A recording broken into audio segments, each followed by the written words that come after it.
তার যে চিকিৎসা, তার থাকার ব্যবস্থা। আজকে আমরা কথা বলবো এমন একজন মানুষ সম্পর্কে যিনি কিনা নিজের কথা এক বিন্দু পরিমাণ ভাবেনি, ভেবেছে দেশ ও জাতি সাধারণ মানুষের কথা।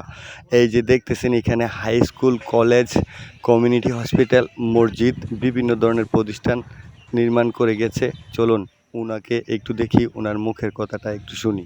আদর্শ গ্রাম বলতে আমি যা বুঝি আর কি, মানুষের যে 6টি বিষয় আছে, মৌলিক বিষয় আছে, এই চাহিদাগুলো মেটাতে হবে।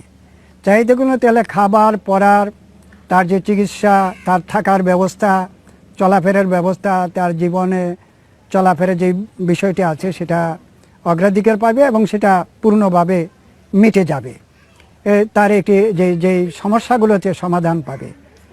এইটি আমার লক্ষ্য ছিল এবং সেই লক্ষ্যটি আমি চাই যে একটা গ্রামে যদি শুরু হয়, একটা এলাকায় যদি শুরু হয়।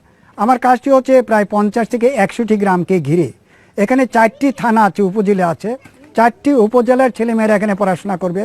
তাদের দারিদ্র্য বিমোচন থেকে শুরু করে যে কোনো বিষয় তারা করবে। এই ধরনের মন মানসিকতা বর্তমান সমাজে আছে বলে আমার জানা নেই। যদি থাকে অবশ্যই কমেন্টে জানাবেন। প্রফেসর শামসুল হক মোল্লা স্যারের এই ভিডিওটি তরুণ প্রজন্মের মাঝে ছড়িয়ে দেওয়ার জন্য দায়িত্ব দিচ্ছি আপনাকে।